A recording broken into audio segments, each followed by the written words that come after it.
Hello believers, welcome back for season 2 of Believe Me. We're back and I'm speaking to you today from a remote radio satellite outpost in Puerto Rico. Yeah, you better believe it. Hoping to be able to receive some extraterrestrial communications at some point.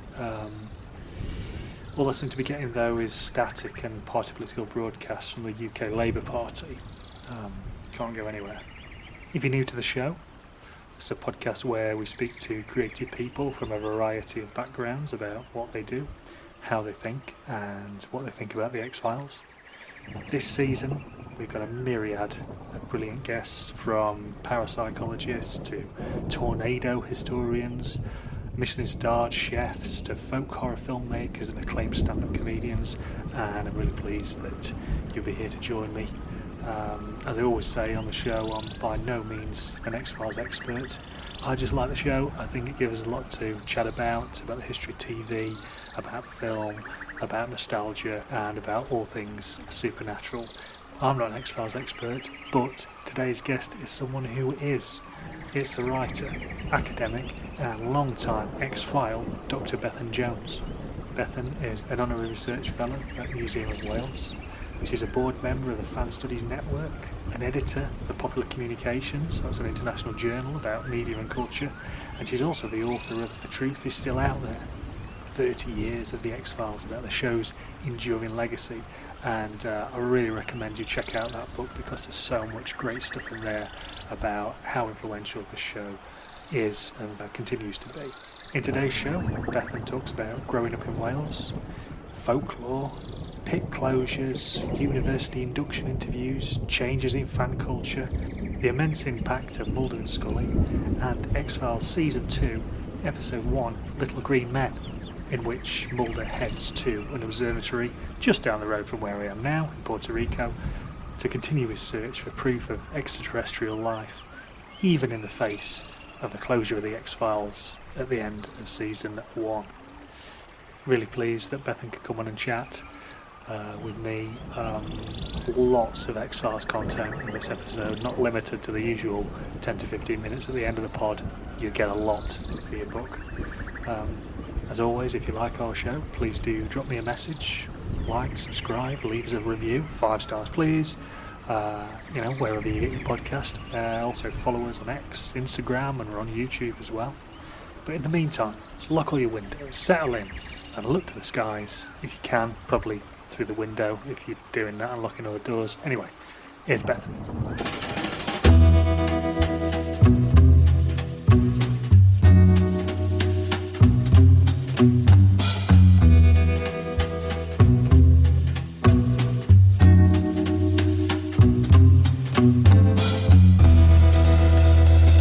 I'm sort of ridiculously busy at the minute, which is good, but it's constant. So I'm currently at home. I've got the cat on my lap, so that's like a nice lovely kind of hot water bottle because it's pouring down and I'm fed up of the rain and I want some sun and some warmth.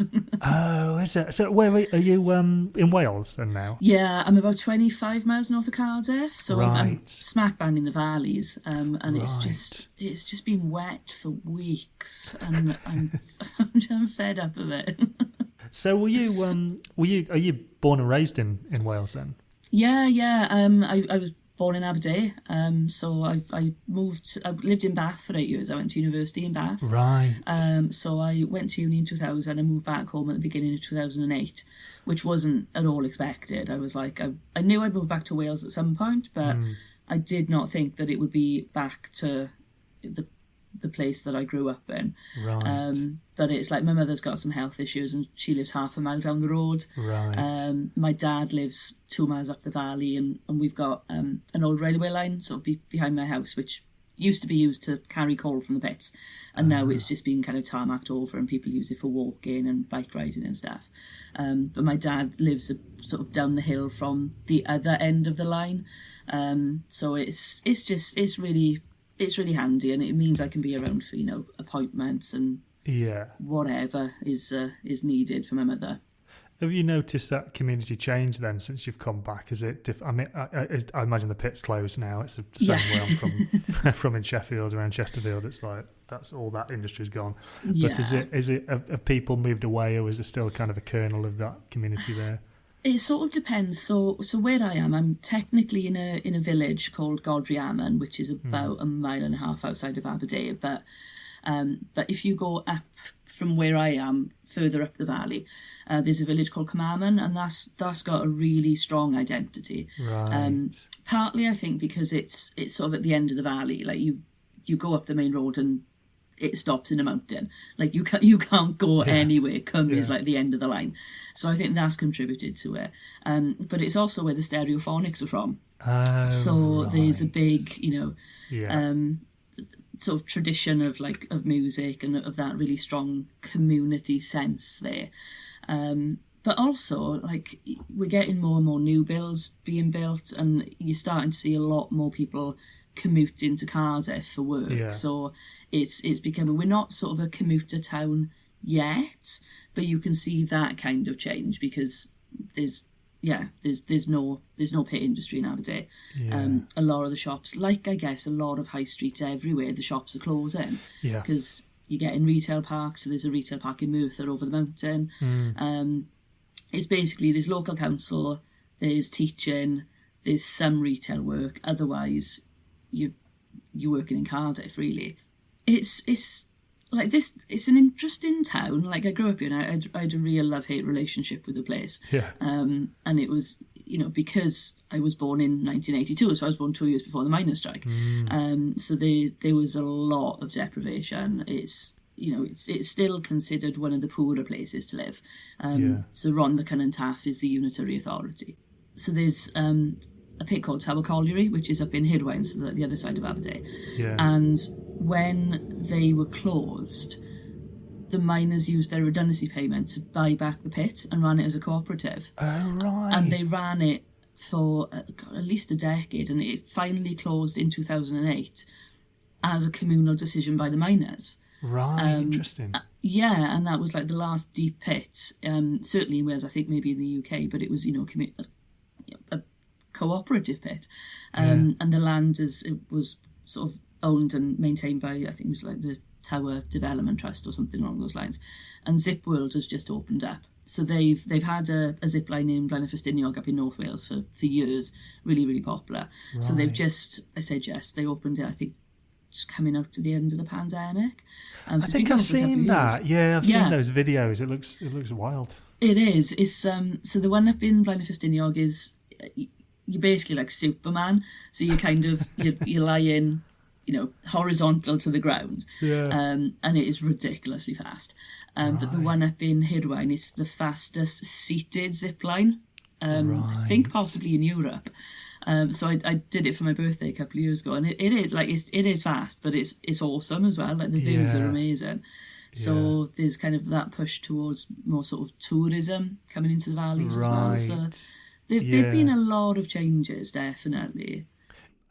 Like I say, I'm from a place called Chesterfield. It's like North Derbyshire, and I was born in '83, so I wasn't really conscious of what was going on, but we grew up in the shadow of these, derelict pits, and they built a nature reserve around the pits. So it's like, it's always this the word miners, the word pits, it's your consciousness. But it was only recently when I watched that documentary about the anniversary of the strike that I realised how 5 miles up the road, Shirebrook, that was a sort of hotbed for the miners' strike, and people were travelling in, from other pits in solidarity, and it just totally sort of ravaged that area, really, and it's and I don't think it ever recovered, because there's people it's just like, it's council estates around there that I don't think any of the shops are open, and like your area, people just, they don't even travel into Chesterfield, they have to go into Sheffield or a bit further afield. It's quite kind of eye-opening, that. But so what was the your sort of impetus for going to Bath then? Was that studying? Yes, so I looked at a couple of universities, actually. So I I suppose unsurprisingly, like my best subjects in school were like English, history, kind of, religious studies. Definitely the more arts and humanities courses. Yeah. But I always wanted to be a writer. Like from when I was a little kid, I wanted to be a writer. Yeah. I did have like a brief foray into wanting to be a cowboy, but living in the valleys, that's a bit tricky. So I wrote, and I sort of entered a couple of competitions and stuff in school, and my teachers thought that the potential was there. So I looked at a few different universities. I actually I applied for Warwick, and I had an interview at Warwick, and it was so bizarre because it was sort of at the time where universities, or certain universities, were almost given I don't want to say the word bribes because that's not the right word, but they were given sort of like additional funding if they recruited from poorer socioeconomic areas. From working class areas, right. Yes. So I went up to work and had an interview, and I was just completely unprepared for the questions they asked, because I was, practicing with my teachers and was talking about what books am I reading, why am I interested in English literature. And one of the first questions I was asked was, okay, well, so tell me about your family, where did you grow up? And I'm like, what relevance has that got to do with an English degree? So it completely threw me. So I didn't get into Warwick, and at that point I was like, screw it, I'm not going to go to university, I'm just going to work for the council, because I had a part-time job working at our country park, which is land from reclaimed pits, as as you were saying. And for ages, I think it was probably like even the week before I went to Bath, I was still like, I'm not going. But I did. So I ended up studying the creative studies in English with the study of religions, because like I'm an atheist, but I've always been interested in people, and religions obviously play such a huge part in people's lives and cultures and communities and everything. So I went to Bath Bar, did my degree, wrote. So sort of mainly at that point I was writing poetry and short stories. Attempted a screenplay. Yes, yeah. Yeah. I think as most, aspiring writers probably do. Yeah, I know that game, yeah. Yeah. I really like Bath. So I stayed there. I started working, I was working throughout university, but after I finished, I went full-time at the video shop. So it wasn't Blockbusters, incredible. but it was, so it was like old school video and DVD and then computer games. And we got free rental of all the films, and that we got to see we got sent pre-screening tapes to see if we thought they would do well in our store, so we could take those home and watch them. And it was majority of my colleagues were goths as well, because I'd gotten into the goth scene by that point. And it was just awesome. I really enjoyed it. I stayed. I mean, I can totally see how all this is factored into a love of the X-Files and a fan culture. So I mean, is there, I don't know, it seems to me like both Bath, like Wiltshire and Somerset area, and some areas, you mentioned the valleys there in Wales, have got this kind of deep-rooted spirituality about them. A feeling, a definite sort of feeling of like place. And I've spent time in Wiltshire and Somerset, and there's definitely something. I don't know if it's like I like yourself. I'm an atheist. I'm a kind of skeptic, but to coin the phrase of the show, I want to believe in this stuff, and I'm totally. If you want to believe that, that's wonderful, and I really respect what if you want to believe in that. But certainly around Wiltshire, there's definitely feeling in the air that it's like there's something cosmically in the air that's kind of harking back to a paganism or a spirituality or some kind of relationship with the land. And I'd never really felt that before, because I've been so landlocked in sort of Sheffield and Chesterfield. But were you kind of aware of that growing up? And is that something, with your studies of religion, did that extend to looking at, paganism and I presume you're a big fan of a Wicker Man, as well. It's sort of interesting because so like where I live, obviously, there is this sort of long history of not only the mining, but of also like pre-industrialisation of a sort of fairly rural kind of landscape. And interesting, my dad has just written a book, the launch is this afternoon, about a community that was in sort of Income Day, which is just up the road. Built, so the houses were built in like the 1800s. They were all demolished by the 1960s and people were moved elsewhere. But he's gone and looked at the history of the area. So there's, so where we live, it was the kind of meeting point between two different like monastery owned lands. Oh, for want right. of a better description. Right. So there was Margam and then I think Llantarnam. Right. There's a church in town called St John's, which was built in like the 1200s. It's sort of like I think Dad was saying, and he knows tons about this because he's a historian. But he was saying it's one of the first sort of churches like this in the valley. So there's always been, certainly where I live, that sense of like a religion or spirituality. And what I think is really interesting, because when I was in school, I was quite interested in paganism, and obviously I love the X-Files. So like before the X-Files, I was interested in ghosts and the Loch Ness monster and spontaneous human combustion, things like that. And when I went to comp, I met one of my friends, and we were sort of got really into like crystals and tarot cards and sort of all that sort of thing. And I've never believed, I think similar to you, like I've wanted to believe in something, to have that sense of almost there's something looking out for me, like whatever happens, there's a reason for it, and I just can't. Like I'm at the point now, I'm like, I accept that there's no grand master plan. Things don't happen for a reason. You just make the best with what you've got.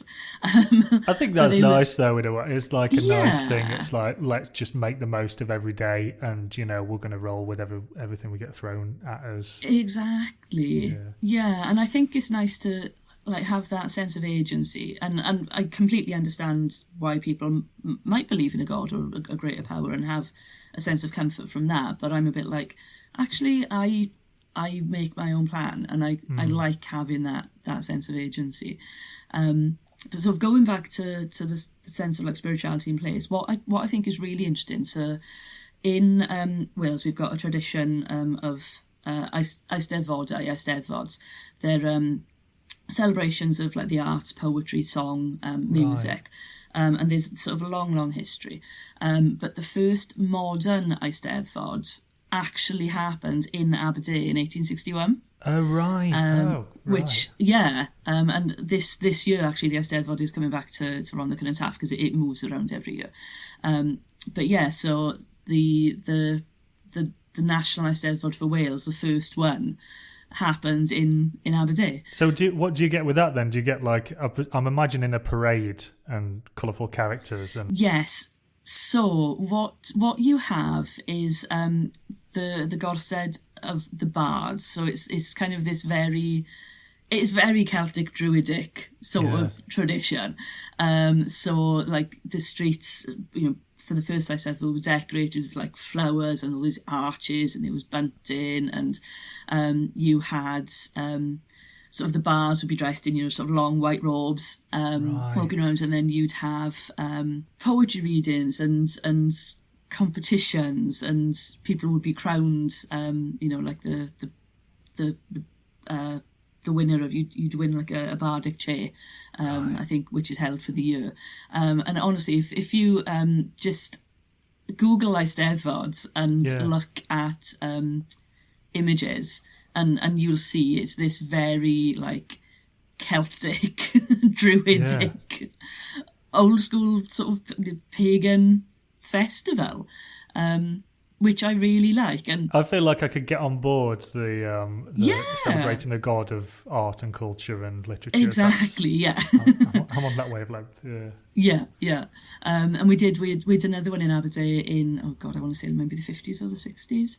And what actually happened then, they built a bardic circle. So we've got a stone circle in Aberdeen Park, which is nice. where, and there's photos of it up on the RCT website, where you've got all of these people dressed in long robes, headdresses, standing around and on top of the centre stone in the stone circle as part of the Eisteddfod. Oh, fantastic. So, So yeah, so there's that real sense, and that happens, I think, when I moved to Bath, because obviously, Bath is fairly close to Avebury, and there's a huge stone circle at Avebury. It's not that far from Glastonbury, and obviously Glastonbury is huge for that kind of pagan tradition.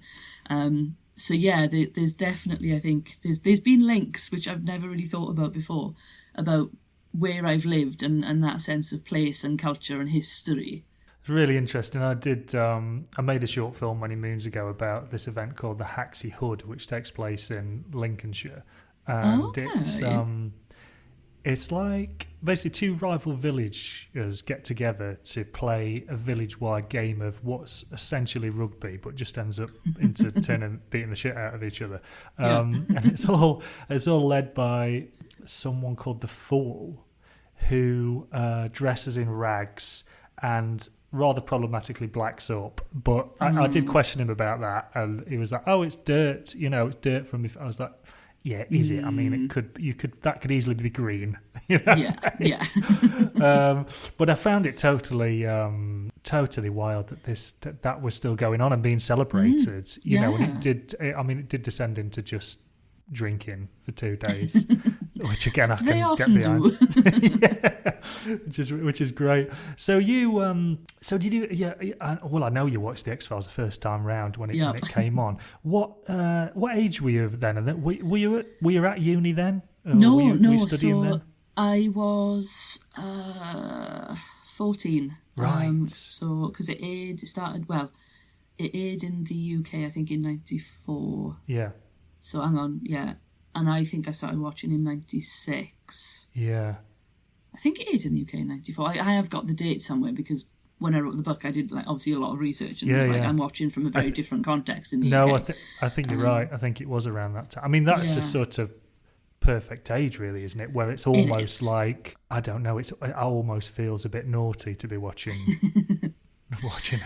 Yeah, it's weird, because I hated the idea originally, right. before I watched it, because my granddad was really into science fiction, so I'd read Arthur C. Clarke and Isaac Asimov, and the real science fiction in scare quotes. So when this TV show was announced with the FBI investigating the paranormal, I was like, oh my god, they're gonna just take the mick. They're not gonna treat it seriously. It's gonna be rubbish. I'm not gonna watch it. It's gonna be awful. And I was adamant that this was gonna be a horrendous piece of television that I wasn't going to get involved in. And my stepfather was watching. He was like, "You've got to watch it. You will really enjoy it."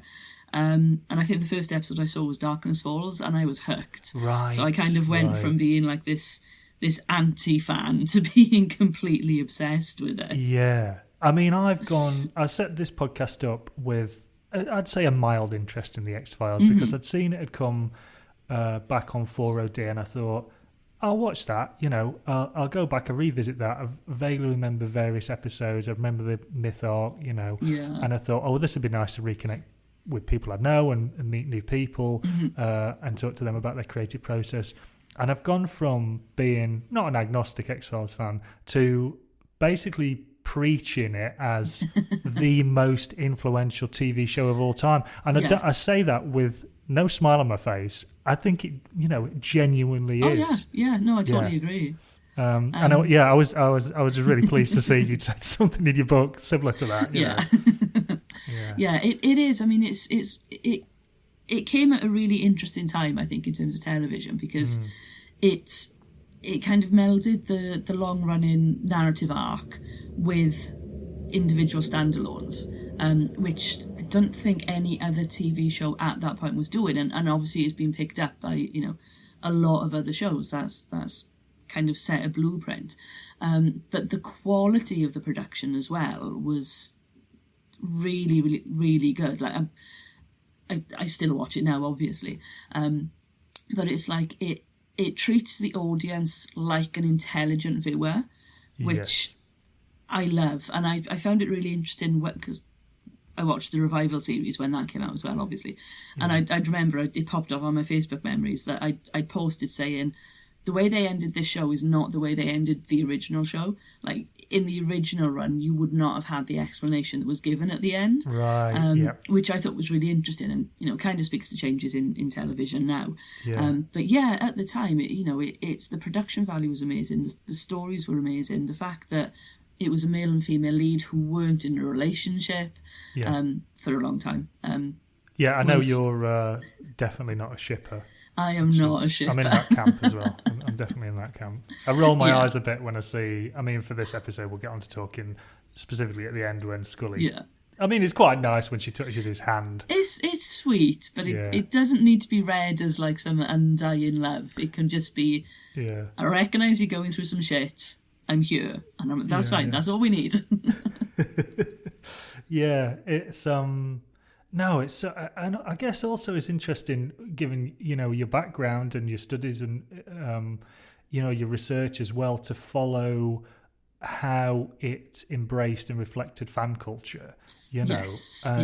Again, referring back to your book, Frank Spotnet has seemed to be really keeping abreast of what people were saying on forums and chat rooms and and in fan fiction, and that seems to me one of the first times that a network and writers have really done that.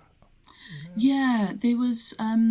It's certainly one of the most influential ones. I mean, obviously, in terms of Star Trek fandom, there was the letter writing campaign in the 60s. But that's the thing with the advent of the internet. It gave fans and producers new ways of interacting. So it wasn't a case of having to write letters to the network or whatever. You could jump onto a forum and because by their very nature they're anonymous, you could be Chris Carter lurking under a username seeing, okay, people are really annoyed with this episode, or what have you. And as I said, when I was speaking to Frank, he was like, actually the fans brought up this question of, well, what happened there? And he was like, we didn't address that, and that's then how it led to the episode Piper Maru being written.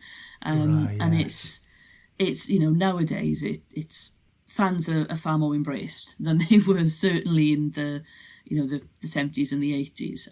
But it's really interesting that the X-Files aired around about within a couple of years of the field of fan studies being created, and it strikes me as you sort of can't talk about the X-Files without talking about fandom, and vice versa, because there are things like the term shipping that's used in every fandom, but it came from X-Files fandom.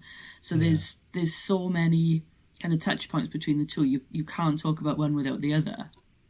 Have you noticed? The fans of the show, because I don't speak to. Most people I have on this podcast are like the show, but are not a mega fan of it.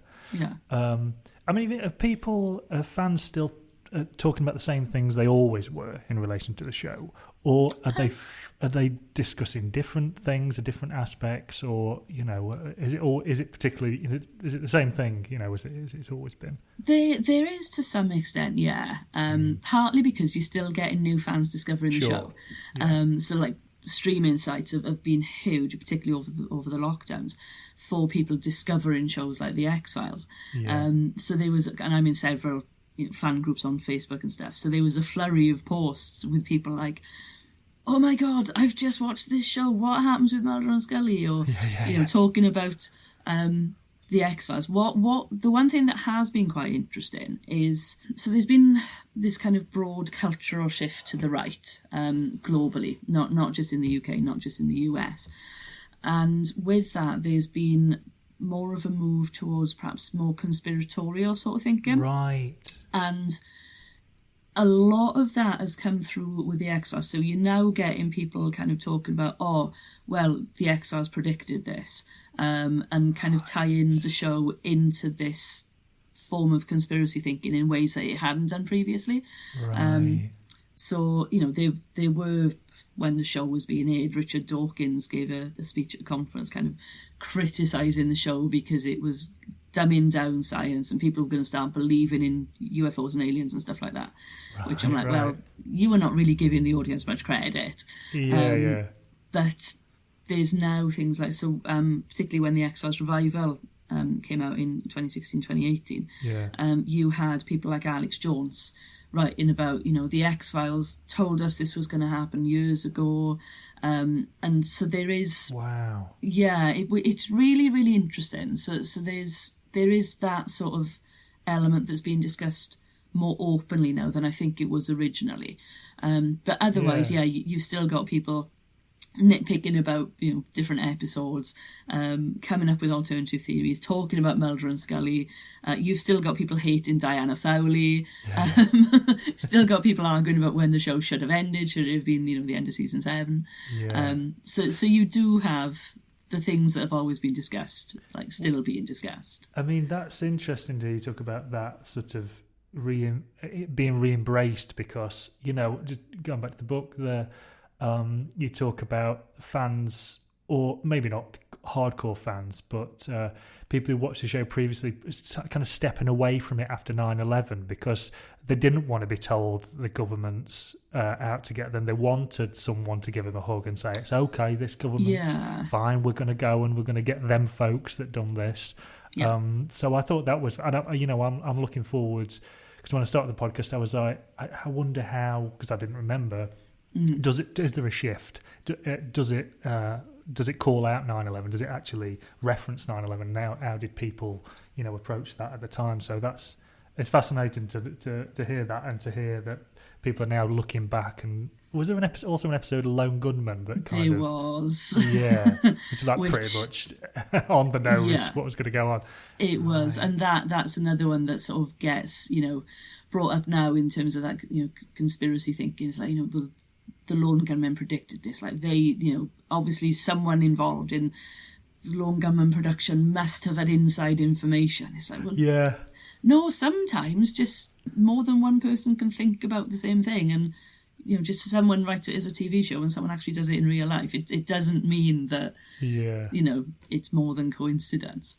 But yeah, so there's really, really interesting stuff. And I think looking at it now, kind of 20 odd years on from that, and kind of looking at how things have changed since is really interesting. And that was kind of one of the interesting parts of the book to write as well, is like what, how have things changed in that intervening period, and why, and what do people think now? I mean, it was just a couple of things out of that. One thing I really like is that there isn't an overarching plan for the show. Isn't, because I was like, oh, right. But it's like, right, what can the aliens do now? And I kind of quite like that there's no overarching plan. That's just, we'll make it up as we go along. We don't know. And also there's a sort of, well, Mulder's misremembering Samantha's disappearance. Yes. So it could be this. I was like, that's quite a neat way of, not getting yourself in a corner. I quite like that. Yeah. And that's the thing, because there was originally, the plan was, I believe, to end after season 5. Then it because it was doing so well, Fox pushed it to the end of season 7, so that was going to be the end, and then it was going to move to movie franchise. But because it was still doing so well, Fox were like, no, we want to keep this going. But Duchovny by that point had enough and was like, I don't want to be involved anymore. Right. And Chris and the writers had sort of come up with this plan to the end of season 7 and then go to a movie franchise, and suddenly they had to produce more seasons of television. So it definitely... Yeah.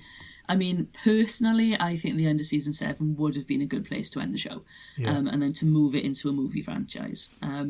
Looking back at 8 and 9 now, they do have some really, really good episodes. And to be fair, like Robert Patrick and Annabeth Gish, who played Doggett and Reyes, did a really, really good job. But I think, there'd been 7 seasons and a movie of just 2 main characters working as a duo, and you very rarely got episodes, with only Mulder or only Scully in them. Yes. So moving that then to a new duo coming in. Yeah, I saw a friend who'd got, he was wearing a badge that said John Doggett apologist on it.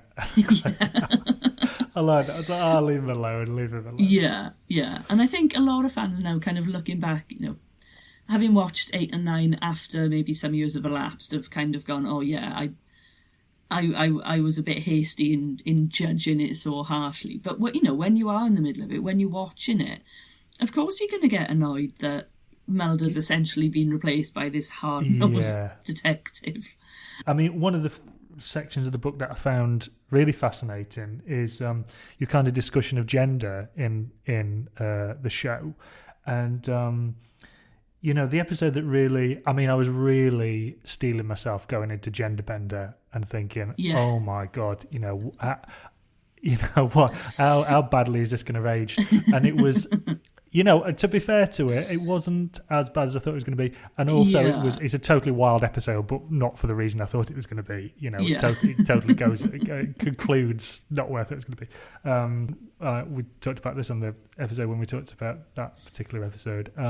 Is that Mulder and Scully almost come across as like squares, a lot of the time, like they're part of the establishment. It's almost like, and again, I said this the other day, how Tom Cruise approaches this film. This is a weird link to make, but in every Tom Cruise film of, I'd say, the last 3 decades, he's an insider on the outside, right? And by the end of the film or whatever he's doing, everybody's come around to this way of thinking, right? But he's still essentially on the inside. And that's how I feel a bit about Mulder and Scully in a way. And the other one I was watching the other day, the circus one with the conjoined twin. I can't remember the name of it. Yeah, great. And funny as well, which is nice to see a humorous episode. There's sections in that where Scully's like looking out of the corner of her eye and feeling uncomfortable, and I guess and to a lesser extent Mulder, but they sort of frame him as like, oh, he's the man, he's the all-American hero here, he's stood with his arms on his hips. So I did find that really sort of interesting, your chapters on that. So just be good to hear you speak about that and how because Scully was obviously a massive trailblazer in terms of female character representation on TV. But I honestly could talk about this for hours. One thing that I find really interesting is that originally Fox did not want Gillian Anderson as Scully. Yeah, they wanted Pamela Anderson, and that just like no shade to Pamela Anderson, but that would not have worked. Can you imagine? Because it's and. I find it crazy. They were like, no, we want to go for the stereotypical, blonde booty with the long legs or what have you, rather than Gillian Anderson, who was like, little and short, and at that point hadn't had much screen experience. So I think Carter really pushing for Gillian was the best move possible. Yeah. Because she plays Scully so well. And I think you get a depth to Scully, which is one of the reasons why I think she's been hailed and why she is such a trailblazer for women. Like she's very much a character that women can look at and be like, yeah, that's me. So, she's not like Gillian obviously is extremely attractive, but Scully, bless her, in seasons 1 and 2 with like the pantsuits and the haircut, she's not striking. Absolutely. In Darkness Falls, she wears a great ski suit as well when she rocks up. I know, it's bright purple, fantastic. Someone in, I think it's one of the Facebook groups I'm in, someone has knitted that that jacket. I'm like, that's amazing. I kind of really want that. Oh, I'll have to find out because I'm trying to get my mum to knit me a I Want to Believe jumper because she knits all this. All she does, she knits, and God bless her. Every time we go home, there's more wool in the house, and she's giving me some shit about it's beyond my skill set, and I was like, Mother, come on, do it for the podcast. But no, she's got to do that. But no, it's the fact that we've got this female FBI agent who's also a scientist who's PhD rewrote Einstein's theories. And she can do it. She's smart. She's extremely intelligent. She's brave. She doesn't put up with any shit. And you can see that right the way through.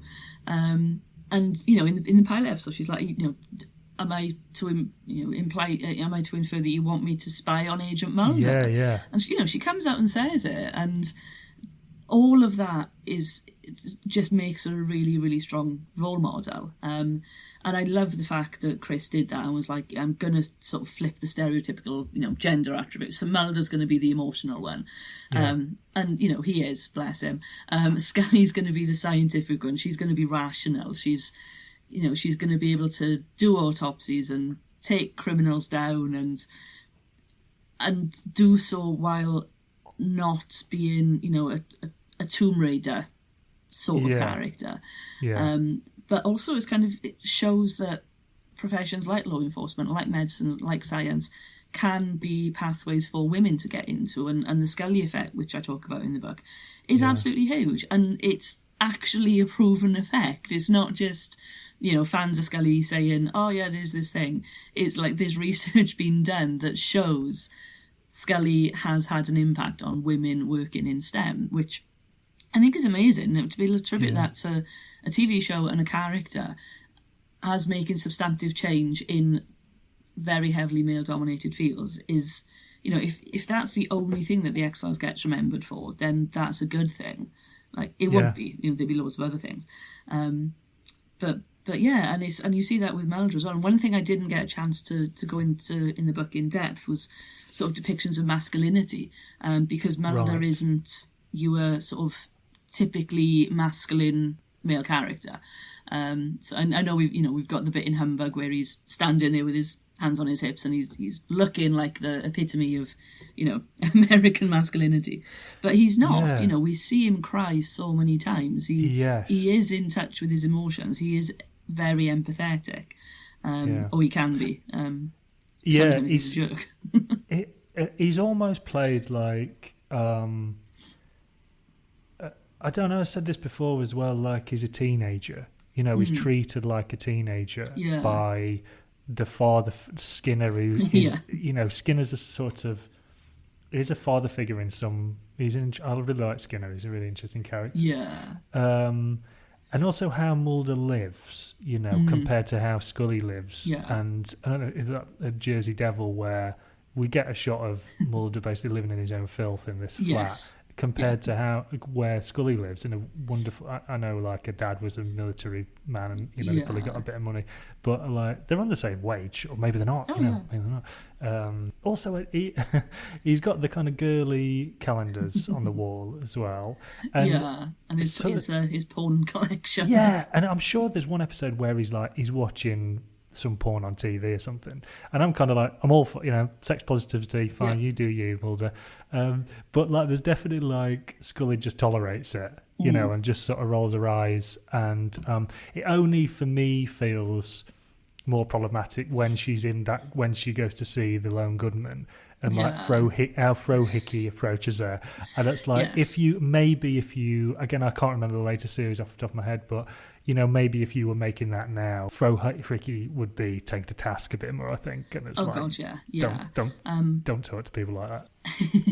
Yeah, definitely. I mean, I love the Lone Gunmen, but they are very much. I mean, certainly Fro Hickey and Langley are very much stereotypes of the dirty old man and the geek. But yeah, there's some things now you're like, oh my God, you would not say that in contemporary television. But interestingly, that was one of the things with the revival seasons, was that the show was taken to task in terms of gender and also representations of trans characters. And a lot of fans were like, I thought we would have moved on by now, for a show that was so important and so influential in terms of gender, they haven't moved with the times.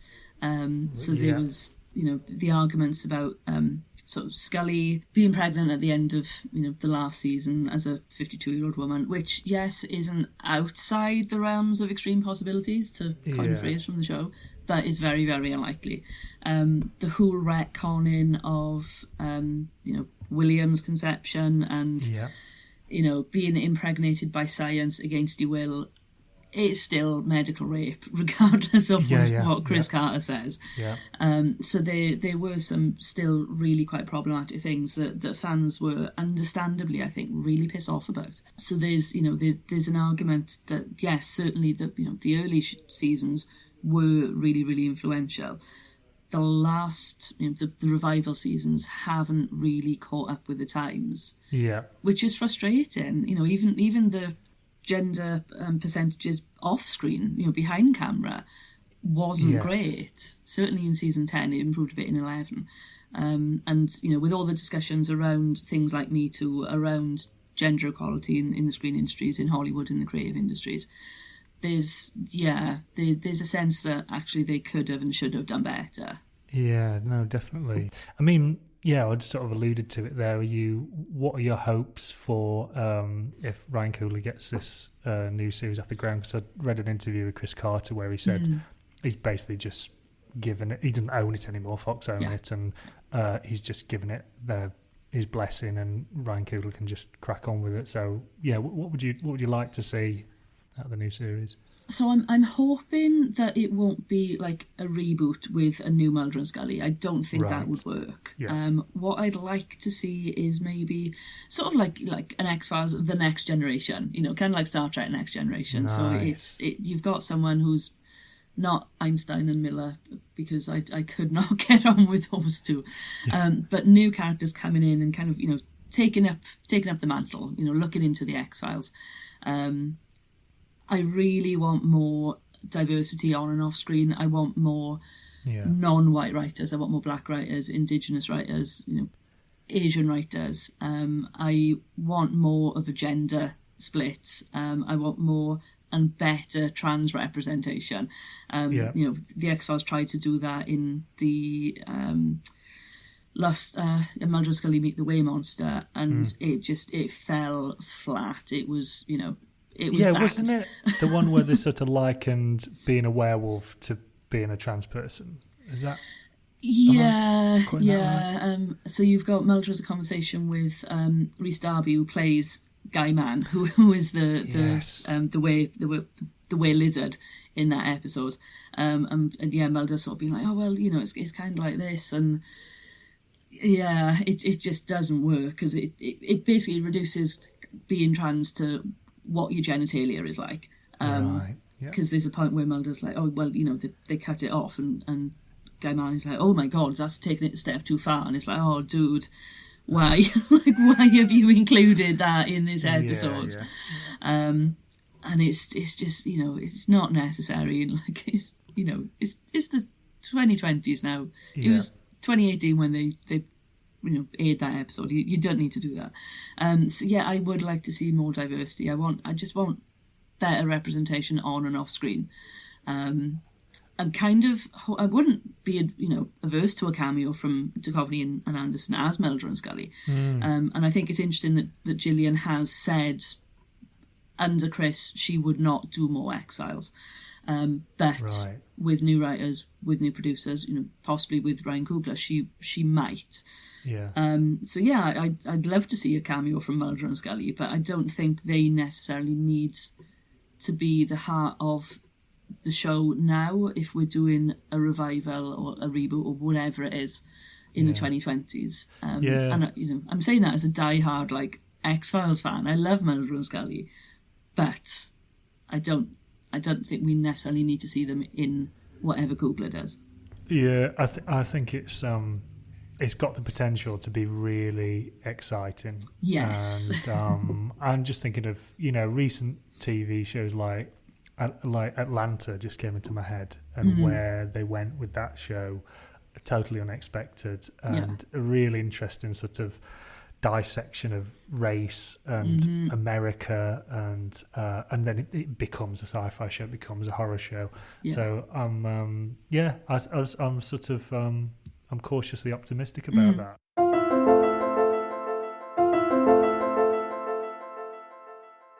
This particular episode, it's season 2, episode 1. Yep.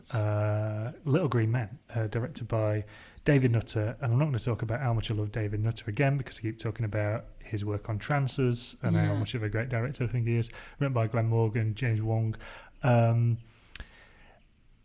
What did you think of this episode?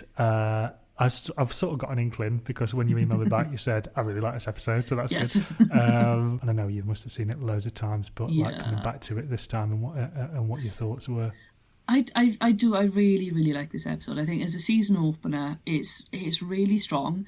Particularly, and I think this is sort of, well, it's the only probably season opener that wasn't part of a 2 or 3-parter. Because obviously, the end of season 2, you get the 3-parter of like Anasazi and Blessing Way and Paperclip. So you've got the end of season 1 with X-Files being closed down, Deep Throat's being killed, and we've got, season 2 opens with Mulder and Scully split up. They're, you can tell Scully seems all right. She's teaching medical students. She's talking about, autopsies, and that's what she's good at doing it. She's able to teach really effectively. She's a really good scientist. But then you get Mulder, who's put on this surveillance duty, and you can just tell he's lost the will. He's just like, sat there with his sunflower seeds. I know. Yeah. So I like that, and partly it's like you have to split Mulder and Scully up because Scully isn't spying on Mulder. She believes in him even if she doesn't believe in what he believes in, and she'll support him. So you've got to split those two up. You've got to try and suck the life out of Mulder so he doesn't try going back to the X-Files. And I think with Little Green Men, you've got the absolutely iconic scene of Samantha Mulder's abduction. Yes, yeah. Which, like, even watching it now is okay. Yeah, it was filmed in the 90s, so it's not going to have like amazing visual effects, but it holds up. I like, totally it doesn't agree. look dreadful. Yeah. And they don't show too much of what is or isn't abducting her. Exactly. It's great. She floats out the window. Yeah. There's a bit of corny slow-mo. Yeah. But apart from, I really thought this is, you can really see why he's such a damaged character. If something like that would have potentially happened to him, when he was at that age. Yeah. And I think that's what I really like about this episode is that it plays with what Mulder remembers. Yeah. And what Mulder thinks that he remembers. So, we've got him in Puerto Rico, and all this, the weird stuff is happening with the SETI transmitters, and, you're receiving all these different things. And at the end, as with most X-Files episodes, nothing remains. Yes. And it's like, did it happen? Did it really happen? Yeah, because she says that at one point. She says, he goes, "Oh, they're here," or "I've seen them," and she goes, "Oh, did they? Are they here?" And then, or here points to his head. Yeah, and the way she does it as well, it's like you can tell she's concerned for Mulder. Like, obviously, she believes he saw something or thinks he saw something. But it's the way she's like, okay, I accept that you think this, but take a step back. Where was it really? He's not in good shape, is he? Mentally or physically, I have to say, He's really because not. he rocks up to the in Puerto Rico on the back of a truck, and the man's wearing a t-shirt and a gilet, I think, and a jumper, and it is balmy. It is so hot, and he's sweating. I was like, when's that going to come off? Almost like he's self-flagellating himself, to because he wants to believe so much that he needs to have some kind of physical outpouring in order to kind of convince himself and everybody around him. So I'm glad when he finally takes off the shirt and we see him in his cut off t-shirt. That's pretty good. But, what I really like is how Mulder's sort of physical appearance throughout, as the episode progresses, reflects his mental state as well. Because, by the end of it, he's sweating conkers. Like, his cut-off shirt is absolutely saturated. He's sort of more into this delusion, belief, whatever you want to call it, in terms of contact being made. And it's just everything about him, like what he looks like reflects what he's like on the inside. And I love that. It's I mean, I know as the series progresses, we get sort of, more aspects of, do I believe, don't I believe, what really happened. But as a season opener, this early on in the show, like, we really see the stuff that Mulder's had to struggle with. Yes. And like you said, the effect it's had on him, it has, like, massively impacted him in so many different ways. It's sort of a classic episode, really, because you do get that, like you mentioned. And I mentioned Skinner and also the cigarette smoking man, who gets told off by Skinner, I know. So that's like, I'm wondering what that dynamic's like, or whether cigarette smoking man just went, I've got a bigger battle to fight here, and off he skulks, takes his fags with him. But that was kind of an interesting sort of dynamic. And then I thought I'd totally missed something when Mulder goes to see the Senator Matheson, because he says, "Oh, thank you for your support on my work," and I was like, have we had this character in before? Has he even been mentioned? Or I can't remember that. I can't remember that he's made any reference to Senator Matheson before, or if that was like totally new information, that you've got this someone, apart from Deep Throat, apart from Mr. X, totally high up in the American government, who's basically looking out for Mulder and sending him stuff. But I thought, oh right, I guess we just take that as read, don't we? But he was an interesting character.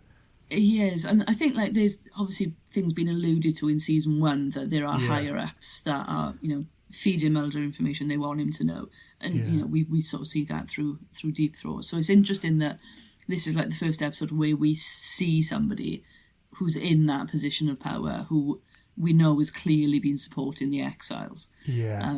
Although, you kind of wonder why. I always and I don't know if is that in the last episode of season 1 where Scully just kind of speculates why they've not been killed. And I thought that was quite neat as well, because that was my thoughts revisiting it. It's like, why not just kill Mulder and Scully, Yeah. And I think he said, Mulder, or someone, maybe Deep Throat, alludes to the fact, well, we don't want to make a martyr out of you. And I quite like that. It's like, we'll lead them down the garden path and just hope they just burn out at some point. Exactly, yeah. It's that, we don't want to turn one man's mission into a crusade. Yes, Which I love. It's such an iconic line. And to sort of some extent, you're a bit like, well, how many people actually outside of the X-Files do know about Mulder? But then, as we saw with Max Fennig, like he is known, in the UFO circles under his really bad pseudonym, MF Luder. Yeah, and I really made me laugh when Scully turns up to Mulder's apartment and tries to hack the password, and it takes the 3 attempts, and the third one's trust no one with a 1. I know. Absolutely fantastic. Really like that. Yeah, and I'm sure so many X-Files fans had that as their password for years after that episode. But I thought this was really nice, and I was watching it. I also really like the fact that when Scully gets to Puerto Rico airport, I've worked on so many film sets now that I can just identify a location that is definitely not an airport. And I was like, you've done well there. You've put some signs up, and and you've got the soundtrack is of an airport, and you go, oh, that's definitely not an airport. But well done, everybody. But I like you. I thought this was a great kick-off to this season, and I think this season's just fantastic because we've already done a lot of legwork in the first season. We know the relationship there to a certain extent, and now you can just at 100 miles an hour just fly into these cases. And it's just hit after hit for the next couple of episodes with this. It's great episodes. It's a really, really strong season. I mean, what I usually ask people now is, do you think you'll watch the X-Files again after you've watched this? I know the answer to that. Yeah, obviously. And do you just dip in and out of it, or do you sit down a sort of chunk of time and go, right, I'm going to watch it from the beginning again, or how do you navigate your fanship? I do generally dip in and dip out. I've got like my favourite episodes, so I will rewatch those multiple times. Obviously for the book, I did a full rewatch, so I went back to the beginning, watched it all, including the films and then the revival seasons. But quite often, if I'm writing, because I write academically a lot about the X-Files, so if I'm writing about something, then I'll rewatch those specific episodes. So I'm working on something to do with X-Files and nostalgia at the moment, so I'll probably go back to some of the early episodes, particularly ones that fans have referenced in previous research that I've done, and talk about that. And then I will go back and I'll rewatch the Lost Art of Forehead Sweat from season 11, because that deals a huge amount with nostalgia. So it kind of depends what I'm doing, but it's usually a dip in, dip out. Although I do feel like I need to do a full rewatch again. It's only been a couple of years since I did the last one.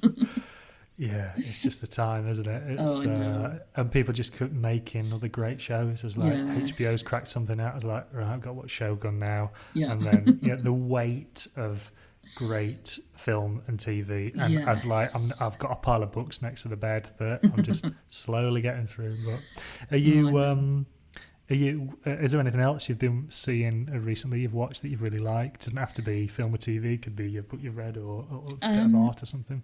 I mean, like, I love The Walking Dead, so I'm writing a book chapter about The Walking Dead at the moment, so I'm currently watching all of the ancillary spin-offs, right, which is there's a lot.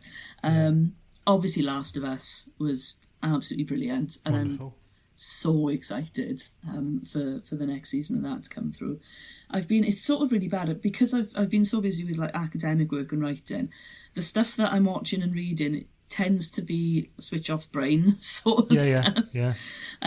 So I've been reading a lot of like crime fiction and thrillers, that sort of thing. Oh, fantastic. When I'm not reading academic textbooks. Yeah. No, it makes total sense. I find it so much, and I'm not saying that Stephen King's not the height of literature, because I think he's the most incredible writer and probably the greatest writer that's ever been.